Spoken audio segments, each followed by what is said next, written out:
সমস্যা আমি ধরেন আমার বয়স হচ্ছে তো 65-66 বছর বয়স হয়ে গেল, কিন্তু এখানে সমস্যা এই কোনো একটা দরকার হলে পারে সেখানে গেলে পারে ঝপ করে দেবে না, এখন নয় পরে, পরে নাই সকালে, সকাল নয় বিকালে এই করিয়ে নিয়ে বেড়ায় আমাদের। কিন্তু আমরা গরিব মানুষজন না খাইলে আমাদের পেট চলে না, এটি ঘুরে ঘুরে ঘুরে ঘুরে মরতে হয় একটা কোনো জিনিসের জন্য।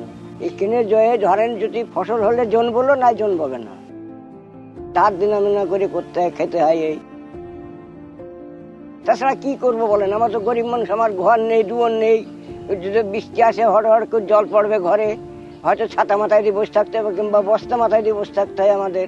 বৃষ্টি জায়গায় না পড়ে সেই জায়গায় গিয়ে বসে থাকি, কি করবো বলেন।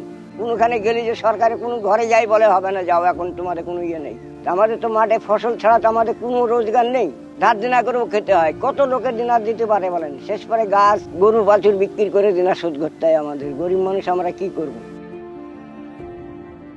যখন সিপিএমরা ছিল তখন আমরা কোনো জিনিস কোনো দিক থেকে পাইনি, টিএমসি এসছে তাও পাইনি, কি করব বলেন না। আমাদের তো আর কিছু করার নেই। অন্য অন্য রাজ্য দেখি শুনেছি যে এরকম হয়েছে, যদি হয় তার 5 লাখ টাকার আছে, কিন্তু আমাদের এখানে তাও হয়নি। আমরা টিএমসি যদি করে তারাও বলবে যে যদি কোনো রাজ্যে গিয়ে আর করি বলে এখানে হাঁটাও, এখানে রাখা হবে না, কোনো কিছু করলে বলবে হবে না।